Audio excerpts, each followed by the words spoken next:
price you pay to pursue your dreams. Grinding every day to get that dream. Ain't no holding back until you get your shot. One day you're gonna open your eyes and be on top. That's the price you pay to pursue your dreams. Grinding every day to get that dream. Ain't no holding back until you get your shot. One day you're gonna open your eyes and be on top. Been playing this game since I was 10 years of age. I wanted to make my mark ever since my Pop Warner days. When I strapped that helmet, I'm knocking dudes into a blaze. A lockdown corner, going all the way through 7th and 8th grade. Entering high school, I'm ready to write another page. Busting my ass and lifting weights. It's a much higher level, but I'm still making plays. No time to party or bask in my glory days. It's college preparatory classes every single day. Living my life with that singular goal. It's the fire inside that makes me whole. Looking in the mirror, my muscles swole. I'm on a mission, and I'm never gonna stop. When the ball's in the air like Sherman, I'm a hawk. And I promise I'll overcome whatever life throws at me.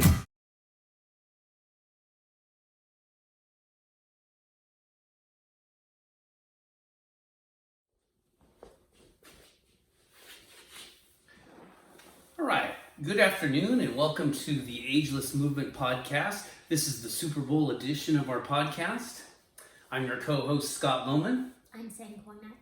Okay, we have something a little bit different that we're going to do here today. So, if you notice, every single week that we've been doing these podcasts, we give you an update on COVID and things we think you should know about the pandemic to keep you healthy and to keep you knowledgeable. And also to dispel the crazy myths that are out there about these vaccines, which still seem to be permeating among society. And I've kind of taken on that as a personal mission to decrease the ignorance and increase the knowledge. So today we're going to start with a little 5-minute blurb from Dr. Vuong, who is a bariatric doctor in Houston, Texas. So we're gonna run his talk. It's basically edited content from his YouTube channel, Dr. Vuong. And we're gonna comment on this and discuss, okay? It's gonna be a 2-part podcast. The first one's gonna be on Dr. Vuong speaking. The second one is gonna be on technology and aging. All right, with no further ado, Dr. Vuong. Now, we know in November when we were getting ready for Thanksgiving that there would be a subsequent surge, and then we were worried about the holiday season, Christmas, Kwanzaa, Hanukkah, that families would gather, and then New Year's. And we saw those concurrent increases, surges that have come down really nicely now, but we are still around the 130,000 cases a day mark. It's pretty sad. When we're happy that we're down to 130,000 cases a day. Who remembers back in July when we had that second, well, it was a continuation of the first. This has all been one wave, guys. This is not the third wave. This is one wave. We never went back down to baseline. Americans alone have died. 2.2 million people worldwide have died. When this is all said and done, COVID will probably be the number 3 pandemic in the world, in the history of mankind. So there have actually been ones that are worse. So the 1918 Spanish flu was even worse. And remember, that lasted like 3 years. Now with, shutting down everything, instant news, masking, and the vaccine rollout, it's really blunting it. But I want to talk about a new surge, okay? Speaking of which, Sunday is, which is tomorrow, is going to be the Super Bowl, and Tampa is going to allow people, 25,000 spectators, which I think is crazy, into the Super Bowl. I'll reiterate this. I said this before. Anybody else was saying this back in January, that the UK variant will become dominant here in the United States in March. Now, as we've been studying the UK variant, and I've done videos on the changes in the spike protein, that's what binds to the cell. And the UK variant has one binding change that's super important. The South African variant has 3 changes that affects the binding. And I've been saying for a long time that the UK variant will become dominant in March. As I said, it's going to be bad in the United States because you have to remember what I saw happening globally was when Europe was hitting its second wave back in October, right? It was starting to shut down. It was starting to shut down again. All of France started going up, Italy going up, UK went up, and then France went down, and Italy went down, and I was like, UK's not going down. Why is UK not going down? What are they doing?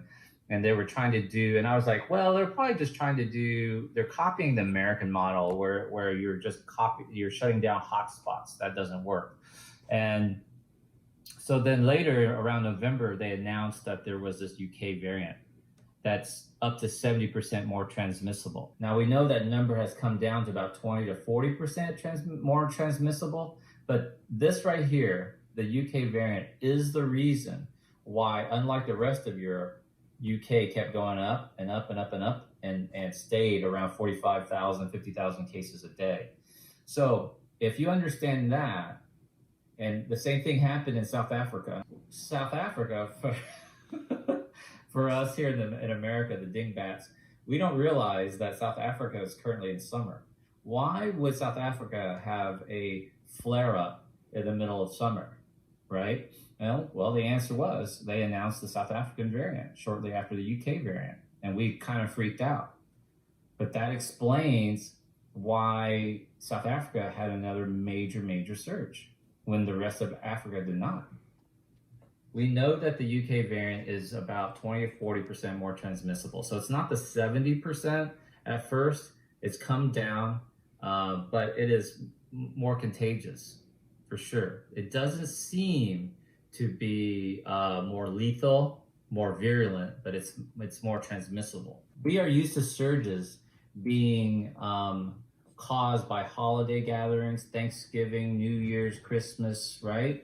But the next surge that's going to happen in March, you're going to start seeing. See, we're happy. We're dropping right now around 130,000 cases in the United States. We're going to start to plateau, and we'll have another bump up. Why? Because of the UK variant.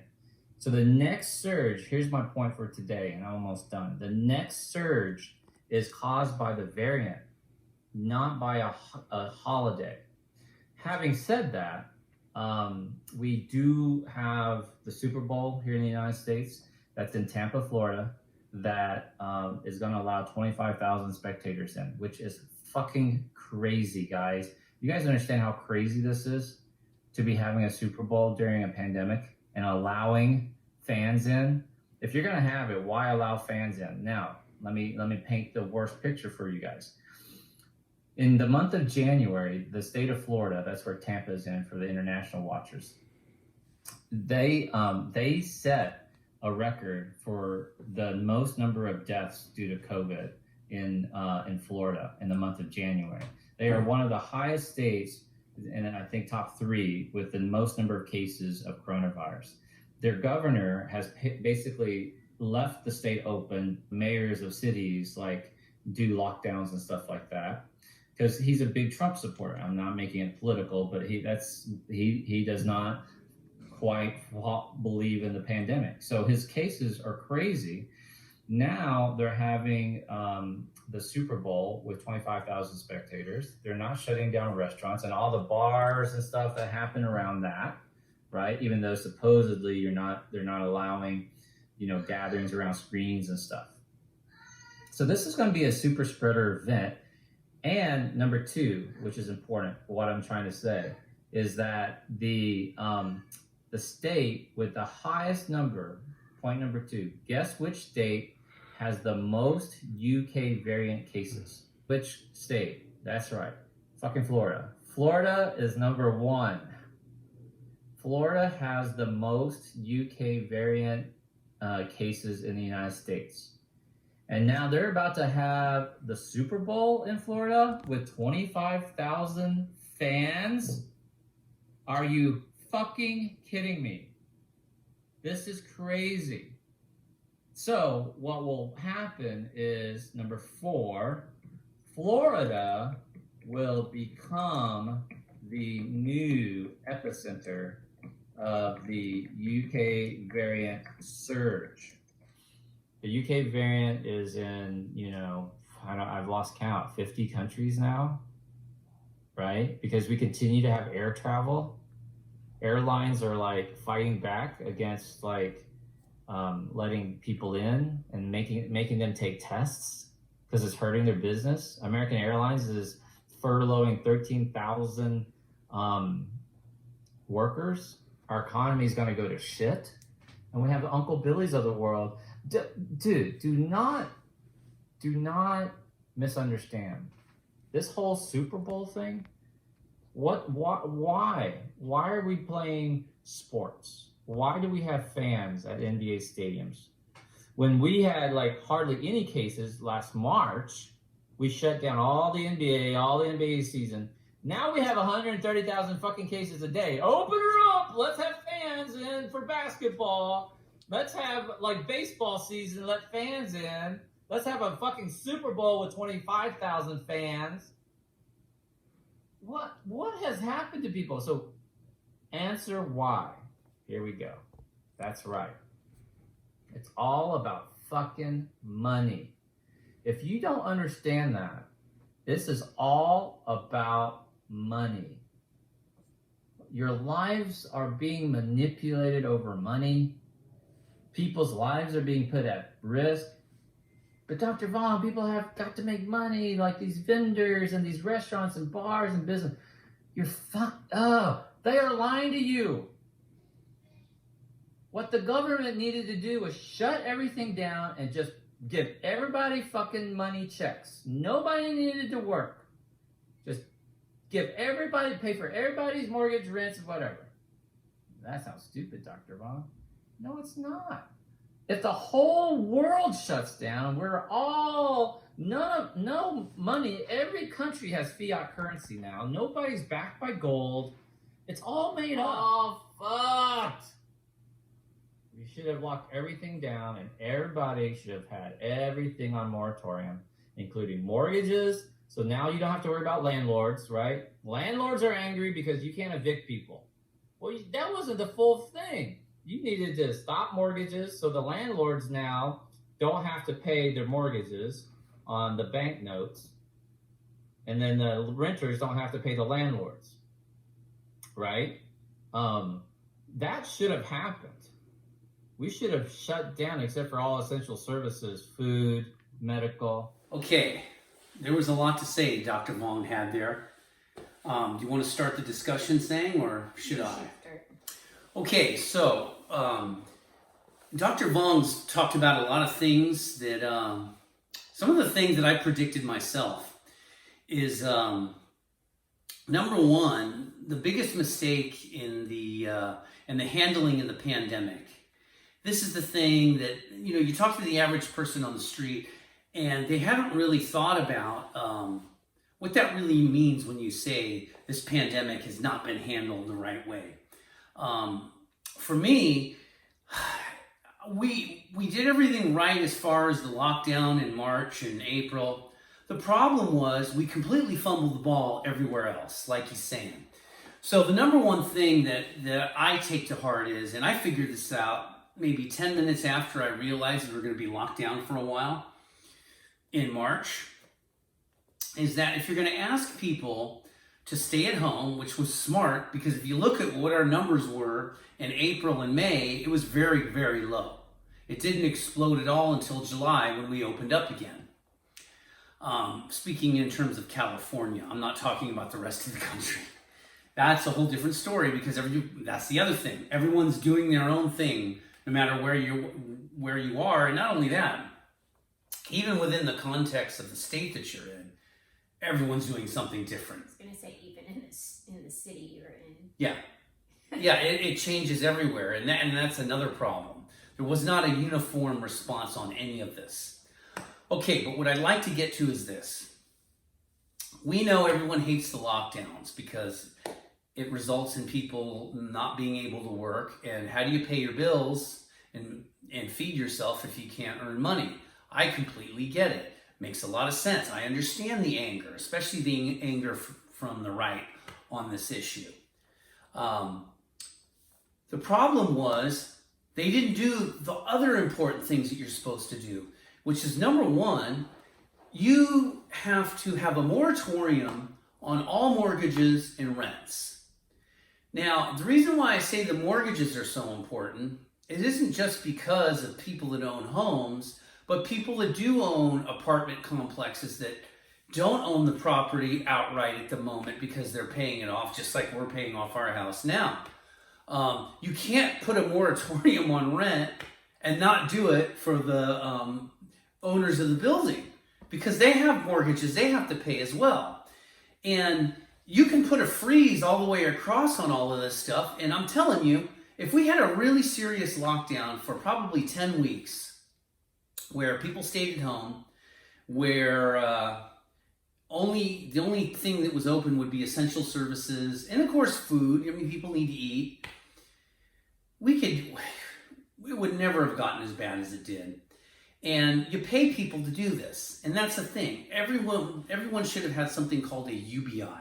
And for those of you that don't know what a UBI is, it's a universal basic income. And the whole point of the UBI is you're able to have enough money to pay for food. You're not going to have to pay your mortgage because all that's going to be frozen. I mean, basically, I like to call it an economic pause. And then people would be much less willing to take chances in terms of work to earn money when you don't have to do that, because you know you can put food on the table. You don't have to worry about your mortgage. It's not adding up constantly, every month the longer this pandemic goes on, because we would have a plan in place where we pay everyone. Most people are staying at home or just going out for essential services, and that's it. Done. It's like, I figured this out in 10 minutes, right? Nobody had to even talk to me about this for me to realize, in order to really deal with the difficult challenges of a pandemic, you do have to have some stay-at-home orders, or at least just restricting gatherings and not going about your regular daily business as far as work goes. Really, really important. Okay, so before we move on to the other aspects of what Dr. Vuong was talking about, that was something that struck a nerve with me, because I'm just shocked at how, okay, they put a moratorium on rent in a lot of cases, but they didn't do that for mortgages. Now they had, depending on who your bank was, who you got your mortgage from, there were things you could apply for, but it wasn't just it's too complicated. If you're going to make people have to fill out this stuff and get approved, it's ridiculous. You just pause it all the way across the board. I mean, the whole world could do that, because we're, like Dr. Vuong says, we're not on the gold standard anymore. It's all just a bunch of numbers. And if you doubt what I'm saying, go look at the Federal Reserve and the trillions that they dumped from March through April. They kept the stock market from completely imploding. Literally, they gave $1 trillion a day for 2 weeks. And they even shut the stock market down when people went into a selling panic. It's amazing what they'll do to protect the rich institutions of America, but what they're not willing to do for the average working class person that lives paycheck to paycheck. And that's why I wanted to put that out there, and to assume that, and I've heard friends of mine that never even considered the thought that our government could actually fund us to not work for a while, say, how do we make a living? We need to work and we'll be fine. You're not going to be fine, because the problem is the younger people that get this virus are going to pass it and not get very sick. And I'm telling you, in America, like a lot of other countries like Italy, we have a lot of multi-generational households, and it's not just something that's endemic to the Bay Area in California. It's everywhere. A lot of the kids can't afford their own place, so they live and contribute in their family's home. And in many cases, those houses aren't paid off, and the kids are contributing to the mortgage. So it's a lot more complicated, the nuance when you look at the financial part of this than meets the eye. It's not as simple as, let's just open up again. I'll give you an example. Let's say you and I ate out 3 times a week on average. I don't know that we do, but let's just say we do. Actually, we eat out more than that because of our schedule. Yeah, okay. So because we teach at night a lot too. So here's the thing. If normally we would go into the restaurant and eat that normal schedule, and what's really been happening for most people is they're not going out to eat as much because A, they can't go inside of a restaurant, B, they're at home so much, they're cooking more, and maybe they're only going out once a week, but they're trying to support some of their local restaurants and eat some of their favorite food. So now you're eating 1 time a week as opposed to 3 times a week. Think how many meals that is in a year, because we've been in lockdown close to a year now. Yeah, they're not going to make that up if you simply just open up again. All that money's gone. And that is why everybody needed a pause. And it's simple. It was something that could be done. But I'm telling you, if you look at what's going on here, you got billionaires that, like, look at Bezos. Look how, he made what, an extra $22 billion? Yes, and now he lives in the most expensive house in LA, Geffen's There house. you go. He just bought from another rich person. Right? So they're just spreading the wealth amongst themselves. Correct. And that's when, and I understand. Unlike his wife, who gave a lot of money, especially in Houston. Yeah. We've read articles of schools. I think she gave a lot of money to Prairie View A&M, which you don't hear about Bezos doing. Yeah, Prairie View. I remember a few things about Prairie View. Yeah. They have the record for the most losses in their football team. Oh, shut up. I'm just saying. I remember that. But it's an excellent school. I know someone that taught at Prairie View. Yeah, so there we go. So now the billionaires were able to capitalize on this, but you and I were losing money, right? You still don't see what's going on? This is not a political thing per se. I'm telling you, people on the right, I understand the anger about all this, right? But you need to focus in on what's really going on here. This is the elites are profiting from this, while the rest of us are suffering because they won't create an economic pause.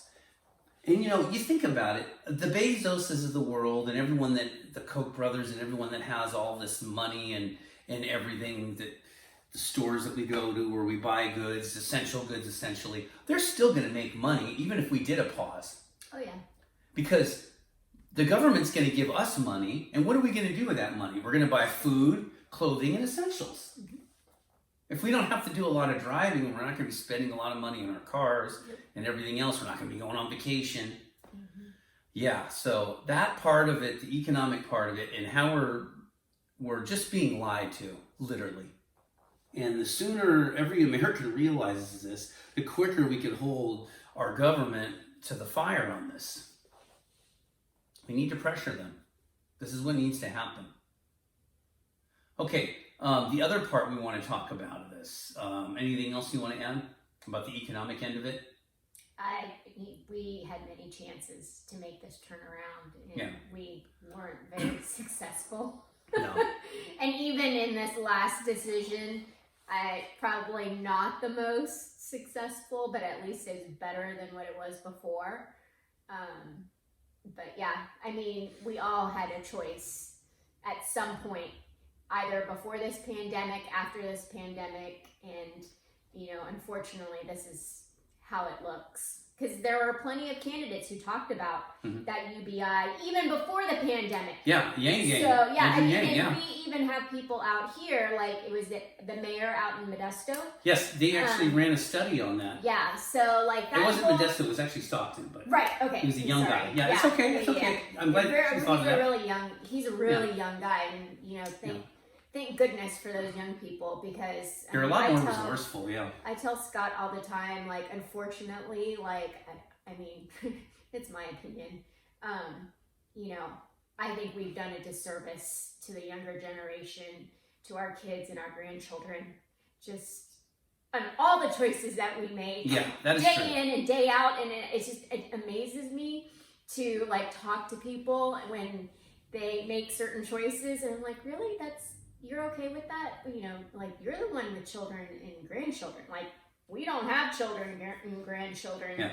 So, I mean, I think I've said it in the past, like, our decision making is different from everybody else, because we don't have to worry about, you know, our legacy necessarily, unless we want to worry about it from a different perspective. Yeah.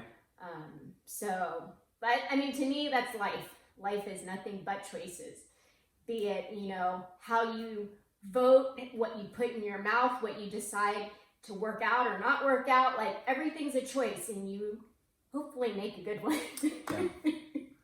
True. So. Yeah, it's a bit sobering to think about all of that. So the other thing Dr. Vuong talked about, and this is something that's quite significant, is the new variant. I believe it's the P117 variant that started, I believe it was in UK, and there's another variant of that in South Africa, which has 3 different types of variants in one. Fortunately, we're not dealing with that right now. Africa's dealing with that. But we are dealing with the UK variant. And what they're finding out now, it's about 40 to 50% more contagious than the previous first wave, so to speak. And which has been the most common form of SARS-CoV-2, which is COVID-19 virus, coronavirus. So what's happening is it's a lot more contagious. Not that it's necessarily more deadly, but what's made this pandemic so problematic in terms of dealing with it is the fact that it is so contagious. And so many people do have it and may not even realize they have it, and they've passed it around. And there's been different theories about all of that, like how contagious are asymptomatic people versus symptomatic people. Either way, even if you have mild symptoms, most younger people, I mean, I know when I've had very minor colds, it doesn't keep me from doing anything. And nowadays, you just have to stay home when you're in that situation, because those little mild symptoms that may be nothing to me and you, we shrug off, will kill our next door neighbor. And it just really has to do with luck of the draw and how your autoimmune system recognizes this virus as it comes into your body versus someone else. It's you're playing with fire with all of this. And the P117 variant is going to be really problematic because, well, Dr. Vuong talked about this in very colorful language. He's hilarious, by the way. I love the guy. For us, he is. He speaks to people our age, and that's how we talk. And he just doesn't care anymore. And I'm kind of at that point in my life too, where I'm just like, I'm just going to say my opinion. Screw biting my tongue. Yes. Whatever opportunities I had to rise to the top, that's come and gone. I'm just going to speak my mind now. That's going to be my legacy. So, yeah, and he doesn't care so much that he doesn't even cut his hair or brush yeah, it. the hair part's really funny. It's changed from start to now. It's awesome. You got to absolutely love that. But yeah, and he talks about that variant, the UK variant, and he's saying, he's really just beyond angry with Florida, and it's understandable. Because of this weekend. Yeah, I mean, think about it. There's 25,000 fans that are going to be going, well, as we're starting this podcast, the game's probably already started. But we're going to catch it in a minute here. An hour. Yeah. So the point is, they're already there. God only knows how many people they've infected, because as we know, not everyone practices good hygiene. They're not required, right, to wear... No, they have to wear a mask in the stands. Oh, okay. Yeah. But Florida, around the city. Correct. Florida in general doesn't have a universal mask law. And the reason is the governor doesn't really believe in it. It's DeSantis, I believe.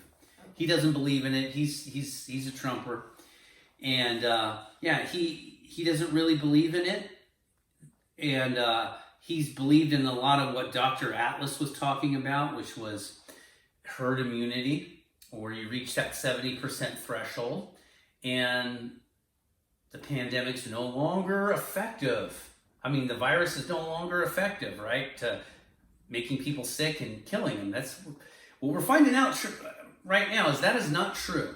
So let's talk about this for just a moment. I tried to remember off the top of my head. I should have had notes out, but I didn't today because this was I don't know if you noticed, this is a very emotional podcast today.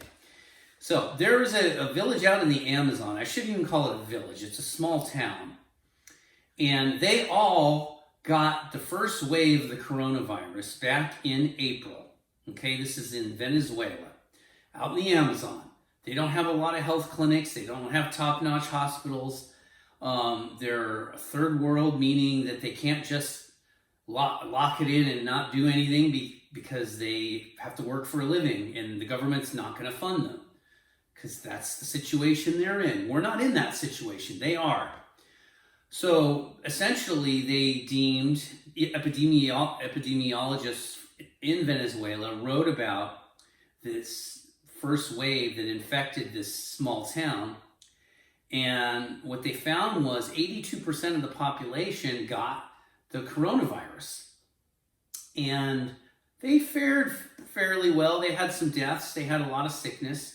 Of course, their health institutions got overrun very quickly, but they managed it. So a lot of epidemiologists were saying this is the gold standard for studying the effects of the coronavirus when you reach herd immunity. And as it turns out now, that herd immunity is useless. Why? Because they got hit again with that variant we're talking about, the UK variant, right? P117 variant. And it devastated them this time. I mean, within 48 hours, that's when all the sick people came into the health clinics and they couldn't treat everyone. And they, like I said, they're a very small population. I think they only had 60 deaths in the spring and summer. They had 748 was the last I saw. And that article was probably about 10 days old that I read. 748 deaths. And they were saying that, what was it? Was it 8 out of 10 tested positive? Those that they could test, of course. And you got to remember, there's a lot of nonprofits that are non-government organizations called NGOs, and they volunteer their time, risk their lives, by the way, to help people they don't even know that live on the other side of the planet. That's what they do. So it's NGOs and people like that that are there working for free, by the way. Well, maybe some aren't working for free, but it's a nonprofit organization. They're getting donations, and that's how they're getting paid. But the point of what I'm trying to say here is they're very unselfishly risking their lives to help people they don't know because they're not getting that help. So, what did we learn? We learned that in Florida, they have the highest death rate. I don't mean to be switching gears so quickly here, but we need to do this. So we were in Venezuela, now we're moving to Florida. Florida now, because they didn't really do any kind of lockdowns, because they really didn't have a universal mask law, I've seen people that have owned grocery chains in Florida bragging about, you don't have to wear a mask in our store. And I always like to say, well, you don't have to worry about taking care of all the sick people in your hospital or your clinic because you own a grocery store. So here we are in Florida, right? So you have to go to the hospital. Yes. Like you're the grocery store. Yes, and then he realizes that, oh, my family can't visit me. Right. I could die here. I can barely breathe. Yeah, that can happen. That can happen. So here we are in Florida. Florida was the #1 state in terms of deaths to COVID in January. Think about that. We just got into February. They're #1. I know there's other states that have higher positivity test rates, like North and South Dakota. South Dakota is known as for the infamous Sturgis gathering of motorcycle gangs. I don't mean to use the term gang. What do you say? Clubs. Thank you. MCs. Not trying to disrespect people here. So yeah, they had a huge 30,000 person gathering. Probably is even more than that in Sturgis. And they're estimating that maybe 60,000 people got infected from this gathering. We don't know because contact tracing is very difficult. But the point is, if you're in tune with even a little bit of the science, you know that was not a smart move. So yeah, I know for a fact that 3 and 5 people in South Dakota were testing positive last month for coronavirus. And they're the ones who have more lax mask wearing now. Yes, well, the governor there, of course, we kept the economy going strong. So she says. I disagree with that because we went to Texas, Houston, Texas, to visit her father. And I'm telling you, there's not a busier place than Sugar Land, Houston, Texas. I mean, it's like, it's the place everyone goes to in Texas to go to a hotel, go to a pool, go to clubs, go to bars and restaurants. It's the busiest place I've ever seen. It's like San Francisco at its peak. Spread out. Yeah, it is. But spread out. It's a lot easier. With a lot of hospital beds. Yes. That's the beauty of Houston, Texas. So they have the most incredible hospital system probably in America. And they need it now. So we're at a point now in Florida where they're number one in the country in terms of COVID deaths. Number two, they didn't have any real serious changes, health ordinance changes in the state. And now that P117 variant is starting to run wild in Florida. So the prediction that Vuong made is that that's going to be the new epicenter of the new UK variant. It's going to be in Florida. And the reason why these variants keep happening is because we keep spreading the virus. If we didn't spread the virus, we wouldn't have these new variants. Honest to God. No joke. Oh. Anything else you want to add? No. Yeah. So, don't forget to like and subscribe to our channel. I promise you we're going to have part 2. It's going to be more upbeat than this was today. But I feel like we need to talk about this because everyone needs to be aware of this. Get the vaccine if you have a chance. Don't mess around and say, well, I'll get it later. Maybe I don't need it. Just do it. I'm telling you, these vaccines are effective. They're not going to kill you. They're not going to change your DNA. There's a small chance of anaphylactic shock, but that's the same thing with a lot of vaccines. It can happen, but they can treat you and prevent you from, dying from anaphylactic shock. That's why they make you wait for 15 minutes before they let you leave. So, on that note, we're going to come back with you with part 2, technology and aging, but we wanted to comment on Dr. Vuong's analysis of where we are at the moment and what the challenge is. That's the challenge. I don't know that we're going to be able to keep this variant from disproportionately spreading in Florida. And unfortunately, there's a lot of snowbirds. There's people that maybe live in Minnesota that are in Florida now because the weather's better. And then they're going to leave Florida and they're going to go back to Minnesota or Wisconsin or Iowa or California for that matter. And it's going to spread everywhere. So now we're depending on the vaccines to get us out of this pandemic because we didn't have...